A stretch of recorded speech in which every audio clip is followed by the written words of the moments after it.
Buenas tardes, mi nombre es Miriam Méndez y a continuación hablaré sobre los temas que se abordaron en el curso de ciencia durante la última semana. Hablamos sobre cómo extraer una muestra de una población o del universo y fórmulas que podrían aplicarse para llevar a cabo este proceso, entre más aspectos. Comenzaremos hablando acerca de que si nosotros tenemos una población y esta es mayor a 100 elementos o 100 unidades que nosotros queramos estudiar, si es mayor de 100, nosotros debemos extraer una muestra. Si esta es menor a 100, es mejor que estudiemos a toda la población. También hablamos acerca de la variedad de estudios que nosotros podríamos hacer. Se hablaba acerca de que los estudios no únicamente se limitan a temas, por decirlo de una manera muy estricta. Los estudios pueden ser de cualquier cosa. Y bueno, el licenciado hacía mención de un estudio que se hizo acerca del funcionamiento de la Ouija. Entonces, se sabe que el campo de los estudios relacionados con psicología pues es muy amplio. Entonces no tiene que ser algo muy estricto, por decirlo así, con temas muy, entre comillas, académicos. Aunque recordemos que todo tipo de estudio proporciona conocimiento. En el estudio cuantitativo se extraen datos duros, lo que quiere decir que estos no están sujetos a sesgos de manera tan fácil, ¿no? Como lo podría ser una entrevista. Al momento de que nosotros analicemos esa entrevista podría haber mayor riesgo de sesgos. Entonces, esta es una característica quizás muy positiva del enfoque cuantitativo. También recordemos que el enfoque cuantitativo es secuencial. Esto quiere decir de que se tienen que seguir ciertos pasos en cierto orden. Si, por ejemplo, nosotros en el marco conceptual propusimos algún problema o, bueno, en el planteamiento del problema planteamos algo, debemos ir acorde a eso, ir acorde a esos objetivos, ir acorde a las preguntas de investigación o a las preguntas complementarias, a la pregunta de investigación, al objetivo general, si tenemos una hipótesis. Entonces, esto quiere decir que va en secuencia, valga la redundancia, ¿no? Entonces, a diferencia del enfoque cuantitativo, no es, o sea, cualitativo, no es que el cualitativo no sea de, o sea, no pueda ser ejecutado de esta forma, porque de hecho debe ser así, pero este es más abierto a los cambios, por decirlo. Entonces, si en algún momento nosotros queríamos trabajar con una muestra, nosotros podemos cambiar esa muestra. O podríamos replantearlo. O sea, no es como que seguir una secuencia tan estricta como es en el cuantitativo.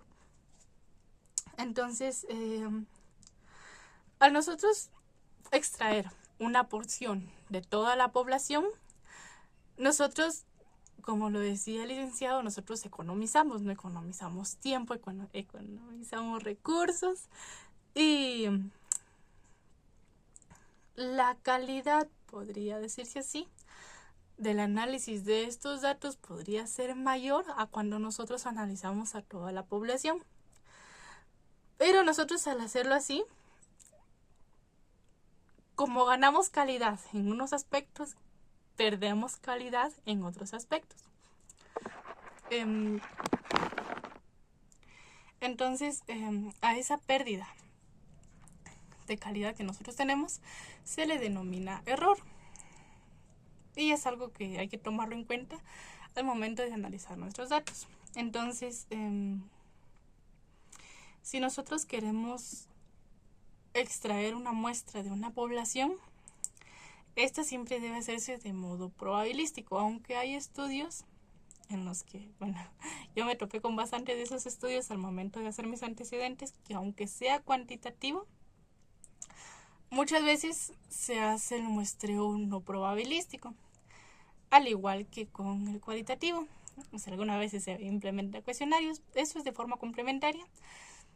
Y en el cualitativo, pues también en algunas ocasiones lo habrán hecho de manera probabilística. Entonces, no es una regla que se tenga que cumplir tal cual, porque han habido excepciones, pero siempre es de tomar en cuenta. Si nosotros queremos hacer un estudio, y como mencionaba el licenciado, nosotros nos sintamos las personas con menos sesgos, con las personas más objetivas del mundo, si nuestro estudio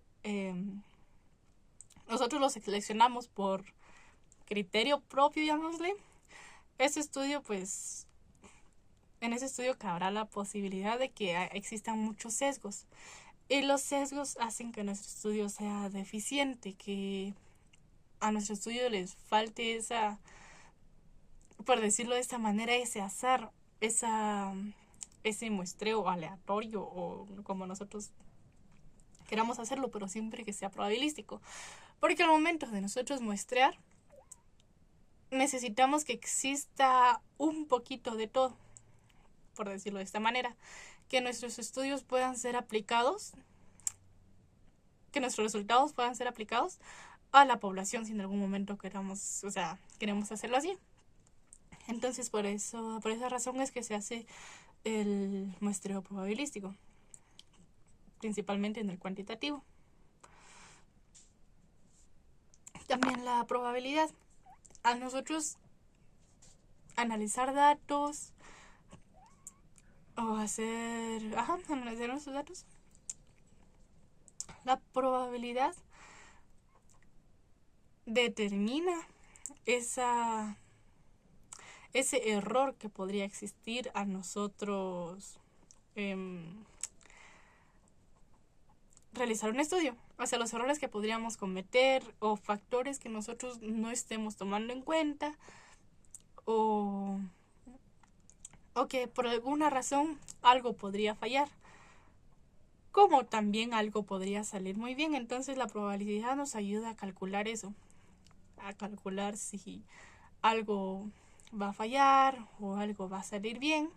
Entonces nos ayuda a darle un número prácticamente a ese error que podría existir. Entonces la probabilidad podría ser entre 0 y 1. Pues en el 0 quiere decir de que no cabe la posibilidad, o que no cabe posibilidad de que algo malo suceda. Y el 1 pues es la certidumbre de que algo malo va a suceder, ¿no?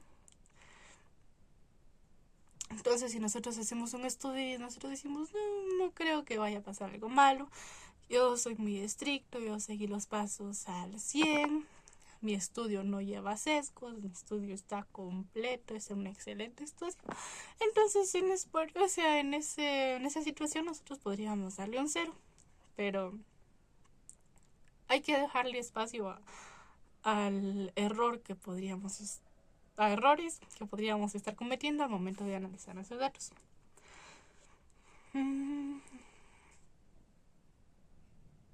También es importante revisar la bibliografía. Revisar esto es muy importante al momento de hacer estudios, pues revisar otros estudios, por decirlo en palabras cotidianas tal vez. O sea, no lanzarnos así sin antes haber hecho una revisión bibliográfica, porque el revisar más estudios a nosotros nos da, pues es una gran fuente o una manera muy eficaz de saber qué errores se han cometido en otros estudios, qué características o qué pasos han seguido, qué características tienen y cuán eficaces han sido estos. Entonces para eso nos sirve, porque revisar revisar esa información siempre nos va a dar mejores resultados. Entonces la estadística se divide en dos, como hacía mención hace unos minutos. La estadística puede ser descriptiva o inferencial. La descriptiva, pues como le dice, se encarga de describir los fenómenos y pues se hace fácil y rápido, ¿no? O sea, solo de escribir y ya. En cambio, o sea, no es que esta no tenga su complejidad, pero a diferencia de la inferencial, los datos que se obtienen de estos estudios o de este tipo de estadística pueden ser aplicados a la población por medio de la muestra. Entonces, si nosotros hacemos estudios, por ejemplo, con adolescentes en algún tema específico, entonces los resultados que nosotros obtengamos de ese estudio pueden ser aplicados a futuro en toda la población. La descriptiva también se encarga de minimizar el error y maximizar la confiabilidad. También es importante mencionar que existen 2 niveles de medición de variables. Esto se divide en cualitativa y cuantitativa. Como decía el licenciado, el que esto se denomine cualitativo no quiere decir que nos estemos cambiando de enfoque. Simplemente pues es el nombre que se le da a esto, porque no es algo que se pueda cuantificar, por decirlo de esta manera. Las cuantitativas sí, o sea, las cualitativas son más como relacionadas a características. No se puede contar y no existe, o sea, sí se puede contar habiendo varias unidades, ¿no? Pero, o sea, solo así no se puede. Entonces, en la cualitativa, pues ves más como de características y más que todo se centra en dar cualidades. La cualitativa se divide en nominal y ordinal, y la cuantitativa se divide en discretas y continuas. Las ordinales pues sí se pueden jerarquizar, son de la cualitativa, pero son características. Entonces, las nominales no se pueden jerarquizar. Ponían el ejemplo de religión, sexo y color de piel. O sea, si por ejemplo nosotros hablamos de que hayan personas con piel morena y personas con piel blanca, o sea, no podemos como cuantificar cuán blanca es esa piel, ¿no? O sea, de cierta manera sí, pero no es un dato relevante tal cual. O sea, por ejemplo, en todos los matices de la piel, o sea, son más características. A diferencia de los ordinales, que estos sí se pueden jerarquizar, que parten del... podrían ser como nivel educativo, nivel de ingresos, entre otros aspectos, ¿no? Por ejemplo, su puesto en alguna empresa, si este es gerente o cosas así. Entonces, este sí se puede jerarquizar porque, pues, bueno, el gerente, pues sí sabemos que existe una jerarquía o el organigrama de alguna empresa. En el nivel educativo, pues podríamos, como decía el licenciado, no es lo mismo, o sea, no es lo mismo un estudiante de primaria a un estudiante de la universidad. Entonces, por esa razón, en los cuantitativos están los discretos y los continuos. Los discretos son más como, y yo lo denomino, o sea, yo lo percibo como datos personales, por los ejemplos que he visto. Entonces, bueno, la palabra también lo dice, discreto. Entonces, este podría ser el número de hijos y años de vida. En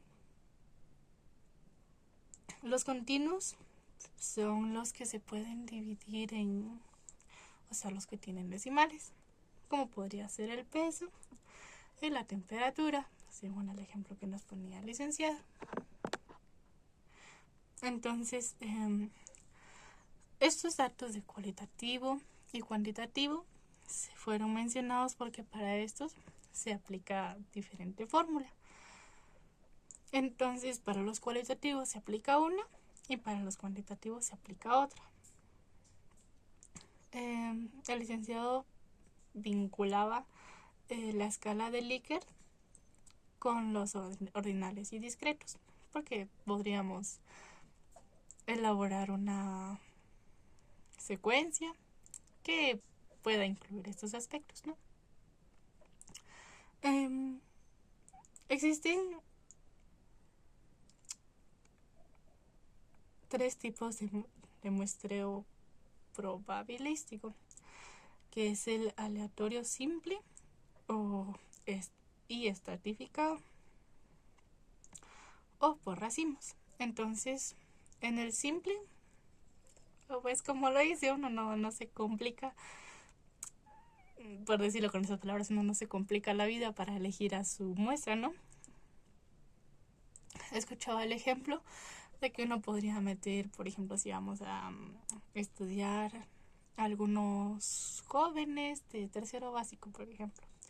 Entonces nosotros podríamos meter los nombres de los estudiantes en un sombrero, mover el sombrero de todas las maneras posibles y sacar los nombres de nuestra muestra, o sea, la cantidad de nombres que nosotros vamos a necesitar, y esos podrían ser nuestros objetos de nuestras unidades, nuestra muestra.